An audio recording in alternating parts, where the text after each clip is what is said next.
Hello. Hello. You are there. I am here. We are here. Do you ever kind of look at yourself and think about the scene where Darth Vader takes off his hat? That's what I think when I go on these live broadcasts. Nobody here but me. It's fabulous. Ah! Jen is here. And Tracy and Dinah. Oh, everybody's coming on. Hi, guys. I saw a golden retriever puppy today, and it just made me want to. I wish I could just live like a golden retriever puppy. Like, I love everything so much. There's a side of me that's like that. All right, everybody's coming in, and I've been told, don't just sit there and shout people's names like Julianne and Donna and Catherine and Marianne. Don't do that. Don't say Kira and Aubrey and Gail. Don't. Just don't. Sometimes I do anyway. I can't help it. These things happen. How are you all? It's turning out to be winter up here in the Northern Hemisphere. Yes. Looks like we have a bunch of people. So I'm going to start. Yes, I am. First of all, I'm Martha Beck. Welcome to the gathering room. Booyah. Did that for the podcast. Yes. It'll be a long time before I get used to doing that right. So just get used to hearing it. Today, I wanted to talk to you about coping with your life when it hits the accelerator. Now, long ago, literally weeks ago, I was talking to you about measuring babies. I now have this personal experience of measuring a baby. We took our very own baby to be measured this last week, and it's not easy. You have to stretch the babies. They don't like being stretched. They're actively resistant to it. Anyway, I was recalling having seen this documentary about how babies don't grow at all for weeks on end and then suddenly grow like an inch overnight. And like seriously an inch overnight, like 2 centimeters. And when they are going through these periods of rapid growth, they're really cranky and fussy. And I compared that to the way punctuated equilibrium has brought people forth from the lower, so-called lower animals in evolution. We went into a lot of places. Well, this week, you're going to hear a lot about child development from me in the next little while.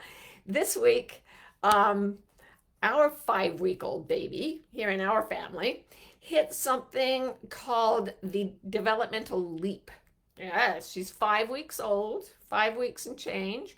And apparently they come in and they're like, they can't really focus their eyes except from like 8 to 11 inches away. They have a certain amount of coordination, but not very much really. They don't know, they pretty much don't know anything, frankly. And I'm sorry if you're a less than 5-week-old baby. I'm sorry if that's insulting to you. We'll just have to take it up later. Anyway, at around 5 weeks, they hit this point where they develop very rapidly neurologically. Maybe that's when they grow as well. I don't know. But they have these huge neurological leaps. And during that time, it really messes with their heads. And I was reading online about how babies try to cope with this. And I thought, this does not stop when we finish being babies. This goes on and on and on. Because as you know, I'm obsessed with the whole idea of enlightenment, of the enlightened state, what they would call awakening in Asia. For those of you who haven't been tuning in regularly, this is a psychological state where people manage to transcend suffering. So people who are seen to be awake have seen through the illusion of suffering, and they claim never to have psychological suffering again. And I know a couple of people who have gone through this experience, and I'm telling you, they're very, very different. And I always wanted to be like them because they don't suffer. Key point. So I have been studying this for a long time. And one of the ways I studied it was through neuroscience. And I can tell you that there used to be just a few tickles of a mention of this kind of phenomenon in neuroscience. But now there's a pretty hefty bulk of research. And it talks about the fact that people who are in this enlightened state have very different brains. And they look different on functional MRIs.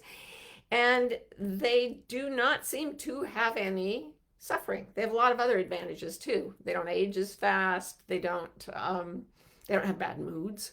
I mean, they have ordinary, life patterns of hunger and fullness and sleeping and waking, but they really, really have passed beyond what most of us think of as normal struggling through life. Andrew Newberg is my favorite neuroscientist to study this phenomenon, and he said in his book, I think it's called How Enlightenment Changes Your Brain. He did neuro studies on a lot of monks who have meditated toward this enlightened state for many, many years. And he said this is not only a potentially real thing, it's very real, it's measurable, it's reproducible. He said not only does it exist, but we are biologically predisposed to seek it. And I love that not only as sort of spiritual thinkers, but biologically, we are driven to look for this state of enlightenment. And if you read a lot from people who have done it, what you'll find is exactly the same thing that pediatricians describe happening to babies as they undergo these huge leaps forward in their nervous system development. So people who are approaching enlightenment, they get periods of stillness, of serenity. Maybe they meditate, maybe they just do some kind of spiritual practice throughout the day. They're all very focused on it, though. It doesn't happen without some pretty serious intention. But they set their intentions in various ways, and they reach these levels of serenity.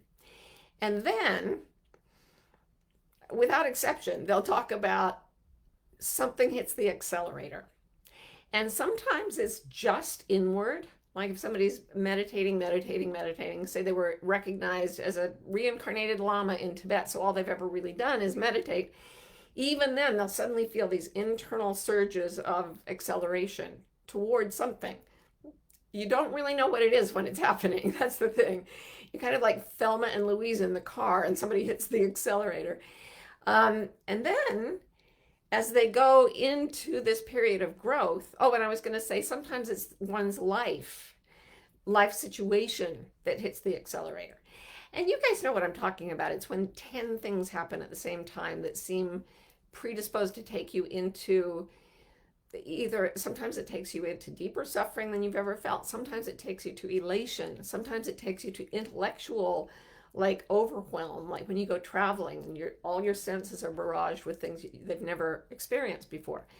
So it feels like this, and then you go through the period that our little Lila went through this week. And I was reading a site that talks about how this feels, and it's supposedly for parents of young children, but for some reason they address it to the baby.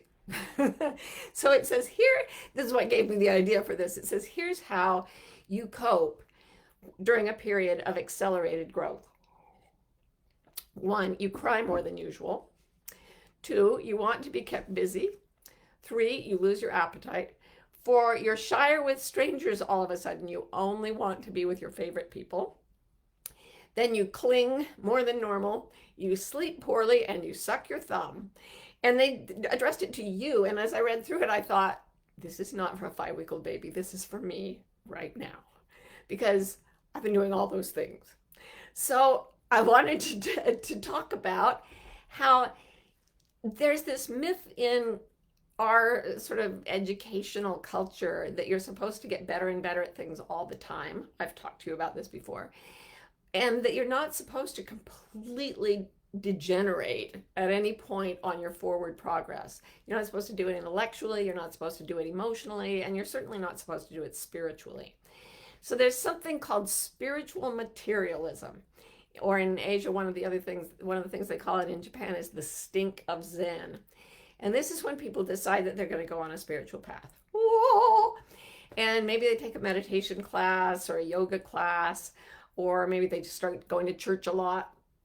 But they decide that they are going to be a spiritual person. And the definition of that is someone who's always unruffled, someone who's always in the know, someone who's always just head down the highway faster than anyone else, smooth as silk. But in fact, if you're really going to go on a spiritual path, you don't get to be impressive. Instead, what you will do is invite life to hit the accelerator for you, and things will cluster together. Um, Terrible things, wonderful things, they'll all start to hit you at once, and you'll feel the, or maybe it'll just come from completely inside. And really, the advice that I read on this website this week is the best advice I've ever found for coping with it. First of all, cry more than usual. Get up. Lately, I get up in the morning, I sit down in my meditation chair, I move it to the window, I look out, and I just start to drizzle.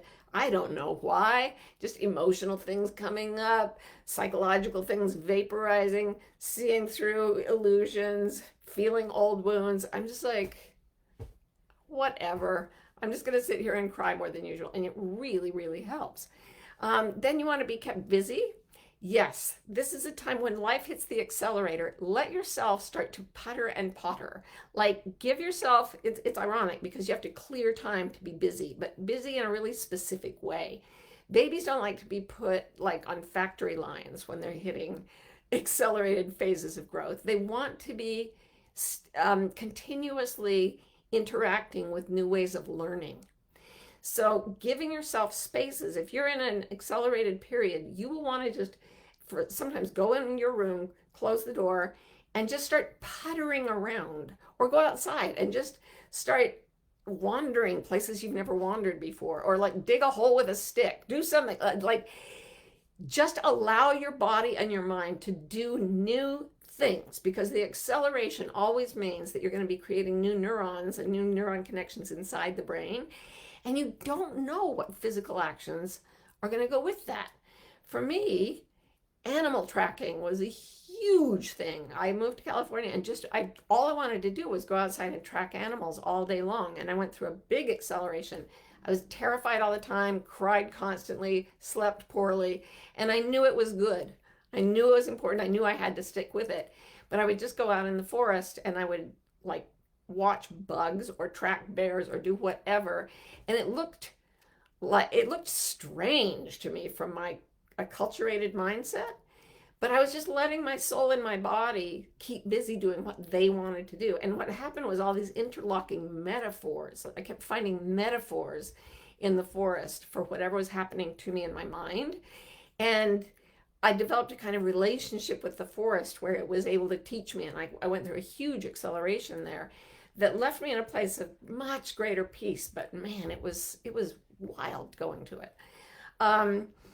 Lose your appetite, gain your appetite, stop smoking weed, start smoking. I don't know. Whatever your appetites are, be kind to yourself. Let yourself have appetite within the range of health and for anything. Because again, these periods of acceleration, when you talk to the enlightened, they'll describe periods of the most intense fear as they reached bands of serenity, and then up into like a slipstream, almost as if they got into a stream of air that was going a certain speed, and everything was great for a while. And then they got to the top of that particular place, and the air above that was going much faster, and in between the zones there's a period of turbulence. So they'll talk about having tremendous gusts of fear even after years and years and years of being pretty much enlightened, and it always means they're breaking through to a new level of understanding, of enlightenment, of peace and happiness, and all of that. Share with strangers. Just want to be with your favorite people. Don't force yourself to go out and like make new friends online, even under COVID times. Like, stick to the 3 people you know are going to stand right there with you and hold you while you go through this acceleration period. And if you don't have those people in real life, find them in books, man. I mean, I've got about 3 books that have just stuck with me through every acceleration time, and I can go right to them, and they're always there for me. Cling more than normal. Cling like the Dickens. I've been walking around my house saying to all my beloveds, can I just cling? I need to cling. I mean, I need to literally physically just cling to your leg. I have a friend coming over tomorrow. We're all going to put on masks, sit at a distance, and like energetically cling. I just want to cling.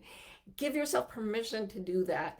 Trade clinginess Promise your friends that the next time they have an acceleration phase, they can cling to you, but right now you need to cling to them. Sleep poorly. Oh, heavens, your sleep will go to rack and ruin. But wonderful things happen in your sleep. That is actually when the body is secreting human gonadotropic hormone, which is the only thing that makes us grow, or heal wounds, which is why babies sleep so much. They're always putting out this growth hormone. And when you're going through a period of acceleration, that raw, sort of overwhelmed feeling is literally the brain, I call it brain blisters, trying to make new connections. And they only form when you fall asleep. That's why you can wrestle with a math problem or trying to conjugate a verb in a foreign language and not being able to get it. Then you sleep on it and you wake up in the morning and it's just there. It's because during the night, those things have happened.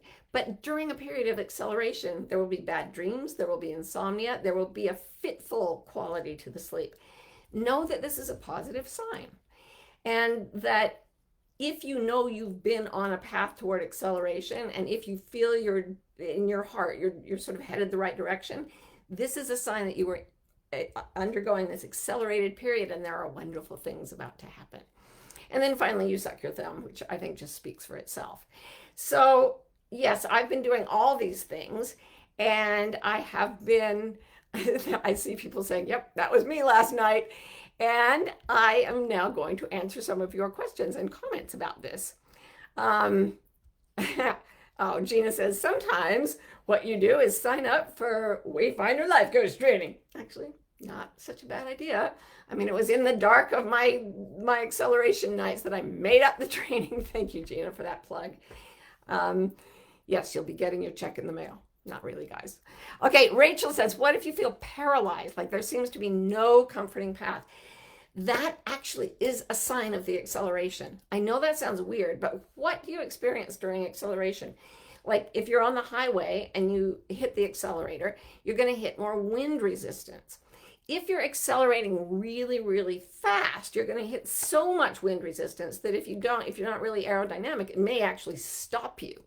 I remember when I was at Harvard, I used to have a Chinese class up this alley that was built in such a way that the air would come down the buildings, and it was funneled into this one street as if it were like a tube.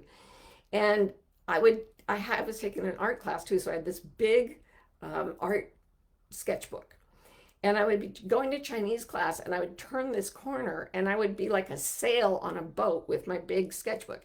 And I'd hit so much wind resistance that it would just propel me backward, and there was ice everywhere, so there's no traction, and I would just sail backward away from the class I wanted to go to. Oh yes, good times, good times. All of this just to say that you can actually feel like you're backsliding. And feeling paralyzed may just be the feeling of an incredible sort of Newtonian thing of an irresistible force meeting an immovable object. It can feel like just absolute stasis. But if you don't give up, if you use these methodologies of crying a lot, sucking your thumb, clinging to your friends, refusing to do new things, that kind of thing, if you stay with it, the compassion for the part of you that is struggling will, in the end, make you aerodynamic. It will allow you to start moving forward, and then you'll shoot through that place of really high pressure, and you'll find yourself on the other side. So the paralysis points are really scary. Backing up is a possibility, but compassion to the self, and I laughingly bring up these things about babies, but they're true. They're actually true. We need them all our lives. So let yourself do that. Let yourself fall apart, and you'll find yourself breaking down, and then the paralysis will shift and you can shoot right through it, and suddenly you'll be on the other side of a big shift and you'll feel like $1,000,000. Judy says, dogs are so good for clinging. Isn't it true? I have clung to a dog on many a night. Not the same dog even. Not even my dog, but they're wonderful cats. Not as much. Donna says, how does the time of acceleration relate to creativity? It's an actually perfect parallel. If you're pushing forward, I have a daughter who's an artist. Well, both my daughters are really good artists, but one of them does it professionally. And She's always sending me things and then saying, but this was terrible. I did it last week and I haven't been able to make any progress. And she makes these huge, huge leaps forward in her capacity to create this unbelievable art. But every single time she feels like she's stuck. And it's because she practices, there's something you may have heard me talk about called dedicated practice or deep practice. And it's where you're really trying to move forward. So most people are trying to be happier in general. You know, they're making resolutions, they're planning to do things better, they're hiring personal trainers, life coaches, or whatever. This is all awesome. But then there are people who are like, no, I'm serious. I really, really am tired of suffering. And those are the folks that sit down and say, I'm gonna sit here in the middle of the forest, absolutely stock still for hours on end until I feel better, damn it. I'm gonna put all my focus on moving forward in this way. So you can put all your focus on moving forward, playing the piano or drawing a picture or being a better gardener or meditation and progress toward enlightenment. All of them follow this pattern. So creatively, you'll get yourself stuck and you'll feel really, really in a dead, dry period. And then you'll write something that you think is so weird and different. And you'll show it to someone and say, this is really horrible. I don't even know where it came from. And they'll look at it and say, oh my God, that's the best thing you ever did. And then you'll realize you're in this higher level of energy. And it takes a while to get used to it. And for a while, when you accelerate, all the controls have to be cared for much more precisely. When you're going 100 miles an hour, you have to be much more careful with the steering wheel than when you're going 10 miles an hour, right? Because everything has a huge effect. So it doesn't feel comfortable for a while, but people around you will tell you, no, you're making immense progress. The baby who's going through the onslaught of new sensory experiences just feels like everything's gone to rack and ruin. But we adults looking at her can say, oh my gosh, she's focusing her eyes all the way across the room. So let your friends, as you cling tightly to them, be the ones to tell you whether or not you're making progress. Even when you feel paralyzed, I think they'll tell you, no, something really positive is happening. Cynthia says, can we throw tantrums too? Abso-frickin-lutely. I certainly hope so. I threw one this morning. I plan to throw one immediately after this broadcast. So if we can't, we're in really deep trouble. Yes, there are some wonderful memes online. One that I love is parents of 2-year-olds showing pictures of their little kids melting down and then writing in the reason, like a kid absolutely, completely decompensating because his mother won't read to him the book he is presently sitting on and he won't get off it. He wants to sit on it and have it read to him at the same time. Or a little girl who is just absolutely distraught. And the reason is she asked for a red Skittle. I gave her a red Skittle and she just melts down. It's really nice to be kind to ourselves when we're melting down as well. Now, there is one thing though. You can do some really serious harm to relationships if you let it all fly. If you're big and scary and you're throwing a fit because someone won't read to you the book on which you were standing, it's not as cute as when a 2-year-old does it. This is why you need to take seriously the suggestion to stick with your nearest and dearest, because it takes a lot for people to stay in there with you if you're having a genuine tantrum. I know I've done it, and it is not easy on my loved ones. I don't do it as much, though, anymore, because I realized it wasn't easy on my loved ones. And so now I find that if I say I'm in a period of high acceleration, I'm sleeping poorly, I'm sucking my thumb a lot, please can I cling to you? I don't have to have a tantrum. I don't have to. It was when I used to resist my tendency to fall apart that I would snap and come across as angry or have meltdowns. I don't know. I'm going to have to ask my loved ones if I still do that. I really attempt not to. But if you do, be kind to yourself. Jessica says, what books do you go back to over and over during times of acceleration? One of my favorites that I've been carrying around all day, I don't have it right here. It's called I Am That it's Talks with Nisargadatta Maharaj. And it's just about it's about enlightenment. And it's about how to hang in there during the times when enlightenment seems elusive, but you can't stop pursuing it. This is a guy who just one day, he wanted enlightenment. One day he met a guru. He just sold cigarettes in a little shop in Mumbai. And his guru said, just go sit down and ask the question, what am I? And he asked the question and he meditated on the thought, I am. And he said, and then I woke up. And he just kept selling cigarettes in his little store, but people would come and talk to him and he would say, it's okay. You just have to stick with it. It's really all right. And nothing bad is actually happening from the point of view of reality. And there's something about the way he says it. I remember talking to Deepak Chopra about him once. We were actually on stage together, and I mentioned that this was one of my favorite books.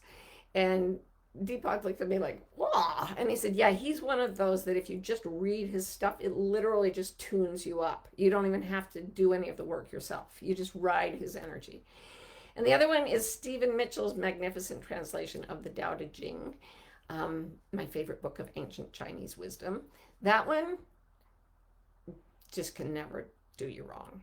Absolutely can never do you wrong. Just hang in there and read the Tao Te Ching and all will be well. Actually, Stephen has had the dubious honor of having more people plagiarize that book than probably any other book I've ever heard of because it's so powerful. Again, at tuning your energy to a place where you're moving much faster than you ordinarily would, and it's smooth because you're riding on the energy of a master.